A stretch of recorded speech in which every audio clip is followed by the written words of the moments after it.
Live from Las Vegas, it's time for another edition of the Bar Gig Files, and this one's going to be a doozy. 3, 2, 1, fire.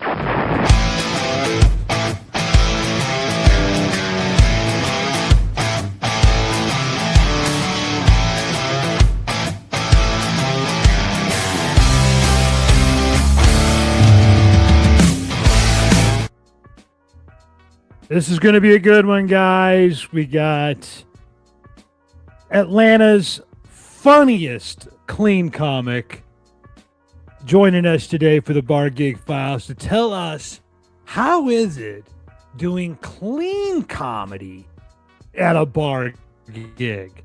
Because I find that to be like an exercise in futility. Let's have a round of applause for Andy Gunnin right now. Where is he? Right here. I'm here. There's Andy. Thanks for having me, brother. I'm one of the clean comics. There's more clean comedians now in Atlanta than when I started now. So, and I'm not totally clean all the time. I kind of go to PG-18, but I don't get too blue or graphic. So, but yes, I do clean at some bar shows, and I do a little bit naughtier, a little bit PG-13 or PG-18, but I don't go past that too much. So I enjoy it. And yeah, that's probably a smart choice overall, just to even develop as a comedian. You know, I tell guys all the time, I'm a dirty comic. You go to these bars, they like it rated R. It's true. But if all you have is blue material, you are dead in the water. Yeah, you are. And a lot of people are kind of over being so blue unless it's funny, unless it's really funny. People are inundated. It's like I tell people, I don't mess with religion or politics in my stuff because you're swamped with that 24/7 by your phone and everything every day. So when I step up there, I'm like, I want to kind of turn the table of what you're thinking of is about to happen. It's not going to be graphic and dirty and stuff. Now I will talk about some sexual talk and hit on stuff, but I don't get graphic with it. By the time that I'm done, people are like, "You're not clean." I go, "Yeah, I was. I said this, this, and this. I never cussed. I never said any of these words." And they go, "Oh, I was thinking." I go, "Yeah, you were thinking probably way worse than I was talking about."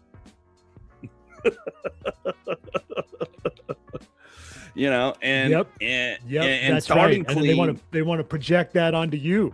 Right. Like it's your fault, the blanks that they filled in their heads. Right. And when I started, I wanted to be clean. I wanted to say, because at that time, this was like 8 years ago or so, I didn't know of a lot of clean comedians. This was before Dusty Slade popped off. It was before Nate really popped off. When clean comedy was kind of, everybody was like, "Where's the clean guys at?" They were coming up. They just had not hit their stride yet, like they have, like some of the guys have, like Nate and Dusty, and they were on the back end. So I didn't see it. So I was like, and then I made the smart choice because it propelled me a lot faster because I got opportunities a lot of other guys didn't because I was clean. And then I come to find out the clubs were like, "Look, we want clean hosts, we want a clean feature, period, in discussion." Mm-hmm. I had no clue about that but I just said I wanted to start this way, and if I could do it this way, then I could do it pretty much any way I want at that point going forward. And it served me well. But I tell a lot of people, it's like on my EPK, it says clean to PG-18. They go, "What do you mean?" I touch on adult content. I just don't get graphic with it. I don't get crazy with it.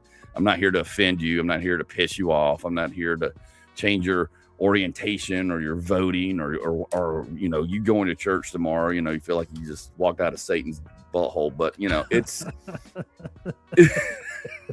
It's you had fun, you had a good time, and you weren't offended, and we weren't down here beating on people. I touch on things and then move on and just kind of things like that. But it's fun. And then at a lot of bar shows when I stay fairly clean through the set. They're like, "Wow, that was fun. That was refreshing. That was nice." And if you're dirty, that's fine. There's a lot of great dirty guys. There's a lot of great guys that are blue that do a lot of political stuff. That's just not me. Yeah. That's just not what I want to do. And, end of the day, I want everybody to feel comfortable that came there because typically one person drugged the other person there, whoever that is, and so one of those two people don't want to be there probably. So by the time it's done, I want them to be able to both say they were happy they came. or Yeah. man, I was really dreading this, but man, that was really fun. So, and I talk about stuff that's relatable, and that's all I try to do is stay relatable and stuff like that. What's going on in my life, with being remarried, being 50, having a stepdaughter, and then all those different things, and that everybody deals with. But it's like, man, you're not going to beat my divorce story. You're not going to beat my pet hamster story. I promise you. Because by the time I'm done with it, you're like, oh my God. Yeah, or they think that theirs is also just as dysfunctional or messed up or wild and crazy, and Right. they'll be like, "Oh, you must have had a video camera planted in our house because the stuff you were talking about is exactly what we had happen." Right. And that is when you struck a chord. You are being relatable, like you Right. said. That's what you Right. want to do. You want it to be over things that are silly, yet they also hit home in just the right way. Exactly. Because at the end of the day, I need them to follow me, but I need them to buy a shirt after the show. That's my main goal. Like, I'm always closing. It's ABC. It's my sales background. I'm always be closing, man. I'm always closing you on a shirt, dude. I'm always closing because I need money. I need to get home. I need a hotel room. I need whatever. Sure. Well, that's the key too, man. This is a business and you want to keep the people entertained. I heard from someone a long time ago, it wasn't just about being clean or dirty because I would be considered dirty. But I'm on the radio. I do radio. I do things like this. I keep it clean. I do those Wild West shows, and those are family oriented. You can't be dirty. Right. But when I do a bar show, I just go ahead and that's my freedom to fly. And I've had people say, "Oh, what I liked about you weren't dirty at all." And I'm like, I was dropping F-bombs left and right. But the way it came across to them, it was not offensive because it's the same thing. You want them to come back. You want to show them such a good time that they don't even know what the content really was. All they know is how they feel at the end of the night. And that's what gets people to line up at the merch table. But even more importantly, that's what gets people to come back to more comedy shows later on, because a lot of them, it's their first time going.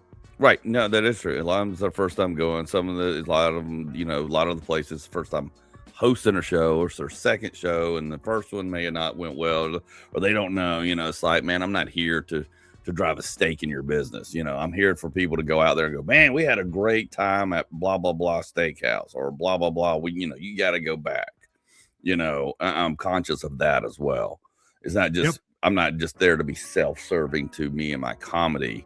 It's like, all right, man, I'm here to paint a picture for us all to look good, Yeah. That's what makes you one of the superstars on the Pub and Grub Comedy Tour, because you get that. You get up there and have fun, and you do the Andy Gunnin show, and you're doing your thing, but you're also being mindful of this stage has to be made for other comedians to come back and return as well. Right. And I may want, and there's a lot of these, I'm like, hey man, I need you to keep this going, because I come back through here 4 times a year, and I'd like to pick this up in another 8 months and come back. Yep.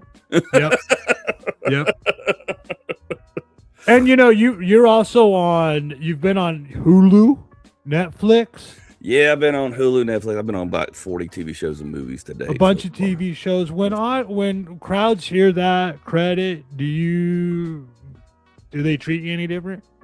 They do. It gets their attention. I can't say the credit I'm using right now because I can't talk about it on social media. You can only hear about it at my live shows right now because I'm under an NDA.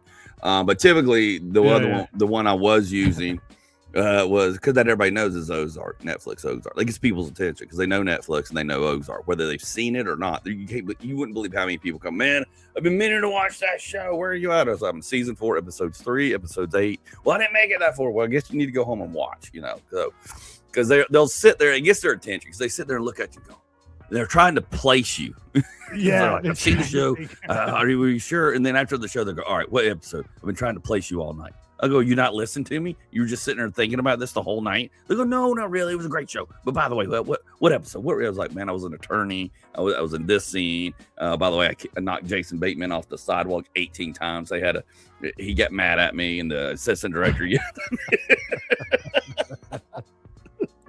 I'm like, I got all kinds of stories and pictures, and I'm like, here it is. Here's the pictures. Here's the blah, blah, blah, blah. So, and it's fun. People go, oh my gosh, that's so great. So you got all those stories and stuff. So it's fun. But I've got a new one now with my new, which I can't say until the show comes out, but I'll tell you off air. But it's fun. It gets people's attention. It's just I just say one. I don't say all the 40. I'll just say what the new one is I'm working on, and that gets people's attention, especially if it's well known, like the one I'm working on right now. What gets you more excited? The working on the TV shows or performing for live audiences? Stand up first. Stand up and performing for a lot. The TV and movie stuff is just for money to help try to keep my bills or cover whatever I lost on a road show or in credits and TV credits and trying to get me, that's it. That is literally all I am in. I could care less about doing them forever again. I would do comedy full time, 24/7, 365, but I have to have some money during the week to do some other things. So that is just intertwined because Atlanta became, the new Hollywood in 2020. So I got in when COVID was killed comedy. Yeah. They were still filming. They didn't have people. Next thing you know it, I'm working on every show. I'm working on 3 different shows a week. I was on Ozark. I was working. There's stuff that hadn't even come out or been released that I worked on. Like I did a movie with Kelsey Grammer and that never got released. But it's on the YouTube. Me and him are on there. There's a scene you can see me with him because I played an assistant coach to him, which is great. But I do those things for the money during the week so I can get on the road and then maybe have another credit, be seen, and that's. I really could care less. I was kind of like, when I started doing both, I was like, well, this was here now because comedy was dead. And the comedy came back and I went back after it. Now they just kind of both play a little bit of hand in hand. Realistically, I could care less about doing TV and movie full time. I'll be honest. I mean, I like it. I don't like the politics of it. I've seen a lot of stuff on the back end. I'm just like, okay, I really want to do comedy first. And but I can't make all, you got to have, when you're working, even though I'm doing how many shows a year? I think last year I did 75, 85, 120 the year before. I don't know what's going to be this year. It's been weird, but it's a second job. Yeah, you gotta have a lot of irons in the fire. When you're in show business, you gotta have a lot of irons in the fire. Yeah, you do. You've got to constantly be moving, and and it leads from one thing to the next, and things like that, and stuff. So you're. Until you can get to where you're like doing stadiums and pulling down big checks where you don't have to worry about it, that's a whole different conversation. But I've done a lot of cool stuff. I've worked with a lot of big actors. I've worked with on a lot of cool shows, so I've had a lot of good experiences, so it's great. It's great. It's learning and you learn a lot. And you mentioned Atlanta's the new Hollywood. They're bringing a lot of. Is that still going on? It's going on not as much. They moved a lot of stuff. Like Marvel was filmed right here by my house. The studios, which was Pinewood, and they saw it now it's Trillith. They moved all that stuff over to England. They gave a better tax break, so they moved it all over there. And then that's when I don't know if you heard Trump come out. He's like, "I'm going to tariff Hollywood 125% because unless they film stuff and bring it back here, because they literally abandoned Georgia. I mean, they came here in 2020 when California said no. They've been filming nonstop here. Everything was filmed here for about 4 or 5 years. There's still stuff being filmed here, just not as much, but it's slowly trickling back. So it's coming back. Yeah. So. And Atlanta's got a thriving comedy scene. Yeah, it's a thriving comedy scene. And, and I tell folks like this, we're down to only like 3 or 4 comedy clubs now. We're down to 4 comedy clubs. We've had another one fold up, another 2 fold up kind of. One's moving. Laughing Skull's supposed to be moving to a bigger location. They're still around Punchline. Helium, we're talking about Helium tonight. And then there's the Alley Stage. Those are literally the only clubs, around. And the Laughing Skull hasn't been booking headliners. They book local. The Alley Stage books a lot of local comedians and Yeah. some small, but the big touring guys come through either Helium or Punchline, or they do the theaters. So, but as far as a comedy scene, yeah, there's a decent scene here. It's like I tell folks, Atlanta's good. It's a great place to start. It's a great place to get connected. You're not going to make a ton of money here. And, you know, if you're just starting out and want to have great, you know, get connected with a lot of folks, it is a good place to get very connected with folks and move on and, you know, and get out there and kind of get on the road and stuff. But I mean, I got on the road with you and everything because I was like, I was tired of like barely like scraping for a 10-minute spot because everything's, you know, 5 minutes, 7 minute, 8 minute, 10, you know, you're lucky. You got to do long sets. Yeah. Yeah. So, you know, and that's why I was like, I got to get out of here. I got to get somewhere I can get some more, you know, leg room. Yeah. Yeah. And that's what hitting the road is. Yeah. You get the leg room. Yeah. And, you know, here's the thing about Atlanta. Everything's spread out, man. It's not like New York or anything. So, like, if you go, like, I'm going to Helium tonight to do an audition set. And so it's going to be great. But I'm going to be there, you know, till like 9 o'clock before I do my set. But then after that, there's only like one. You can go try to find, you can maybe pick up 1 to 3 shows a night here in Atlanta as far as open mics. But, you know, it's not like a New York or, you know, anything like that. So you just got to kind of pick the ones you want to go to and work from there. You know, the Live Skull's a good one because you got a real audience that actually shows up, so you can really test your jokes as far as open mics. But there's a lot of shows. There's a lot of bar shows. Comics. It's like your hometown, where the city you're at is where you might go around to pick up some sets to work on stuff. But you really go on the road and you tour, and that's where you do your longer sets. That's where you do your bigger shows. That's where you get paid. That's where and I think that's where you really develop. It's when I did a lot of the local sets around, you know, I'm working on stuff. It's not a whole lot of, let me do my tight 10A game. Yeah. That stuff is reserved for when you are in the middle of nowhere in Oklahoma. Right. And you go nationwide. Like, you will hit the road first thing early in the morning, and you get there and you set up the stuff, and then you still got to be funny and personable for an hour. What is that? That's like a skill set in and of itself. Beyond just being funny for 5 minutes or 10 minutes. Right. Yeah. You know, here's the thing. I'm used to driving. Driving does not bother me. I used to sell building material for over 25, almost 30 years, and driving around Atlanta or Georgia in my truck 250 miles a day. I'm at home when I'm in a car driving. Like, I don't turn the radio on or anything. I got like 18 tabs open in my head, my ADD brain. I'm constantly thinking about stuff. I write more new stuff and come up with new stuff just driving 8 hours to a show. I'm like, I got a new one. You know, it's like, so it's things like that. It doesn't bother me. People just look at you and go, man, and I go, I'm just going up to do. I did a turn and burn show this past Saturday, you know, and I only had one show, so we went up. It's 8 hours and then turn around, did 2 hours back, stay at a hotel. Everybody's like, well, that's crazy. I'm like, no, 8 hours is in my backyard. You don't understand. You don't understand. My normal go-to is 17 hours to my first show.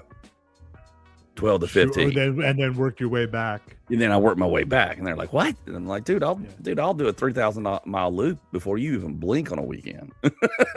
yeah.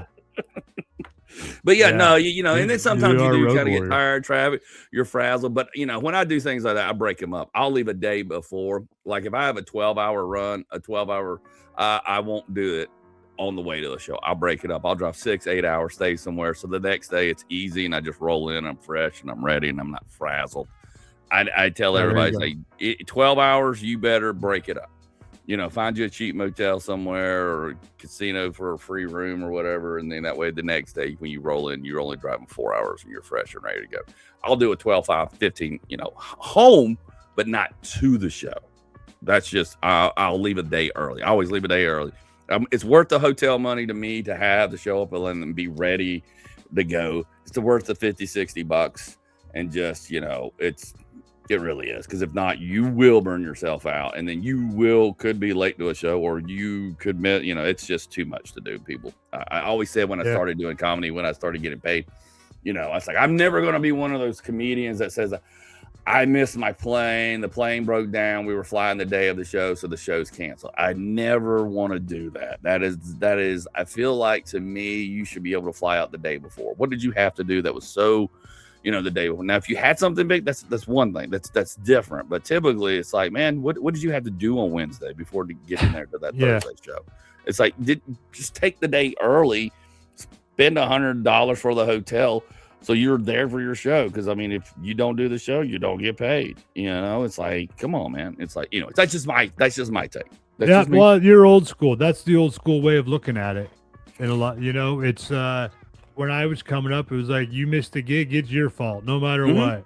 Tornado comes and blows your car away to Oz. So what? Yep. It's your fault. You missed the gig. What was it 3 weeks ago with that snowstorm that hit through across the country, and I was like, 6 hours away from that show, from the last one or something or whatever it was. And I was like, I need to leave this time because it's going to hit, because I'm going to be there. I'm not going to give them a chance to cancel the show because I can't afford for them to cancel. I literally cannot afford for them to cancel. Right. And you're stranded either way.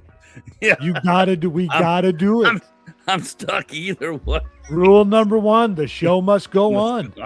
And I showed up at 3:30, walked straight in. I was like, where's the owner? It's like, we're here. He goes, all right, I guess we're not canceled. I go, no, you're not. Nope, I don't care if 5 people or nobody shows up. There you go. All right, America's Best Bar Comic, Andy Gunnin. He's in the book. He was on last year's cover of the comic book. Yeah.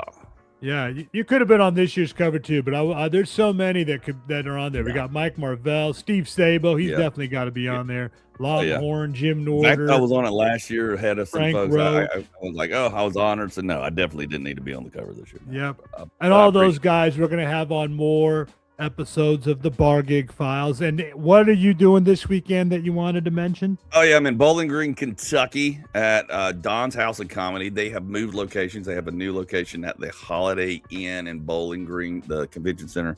It's on my page. But yeah, they moved. They were at one place, something happened, and now they're at a new location. And this is their first show at their new location, and back they took off for about 6 months in between trying to find a place. So, and I'm headlining, and my featured buddy Brian Whitaker. So it's going to be a great show. We're excited about it. Just come out, and it's going to be fun. Okay, cool. There you have it, guys. Andy Gunnin, Bar Comedy USA superstar. Appreciate it, Andy. That was fun, man. You, sir. Appreciate it. Yeah, man. we'll do more of these. Yeah, he's a regular recurring performer on the Pub and Grub Comedy Tour. Gets there early, sets up the lights, sets up sound, makes sure everything goes well, does a meet and greet with the crowd afterwards, and then promotes the hell out of it on his social media. So, very good at what I call the before the show, and then there's after the show. You always got to be keeping them in the stratosphere, what to expect, build the anticipation, deliver the goods, and then afterwards say, here's a little bit of wrap up. So Andy does a great job of that. Check out all the social medias. And if you're anywhere within a 100-mile radius of Bowling Green, Kentucky this weekend, go see him live. Don't miss it. That's right. Link in the comments below. All right. Thanks, Andy. We'll see you next time. Thanks, brother. Appreciate it. See ya.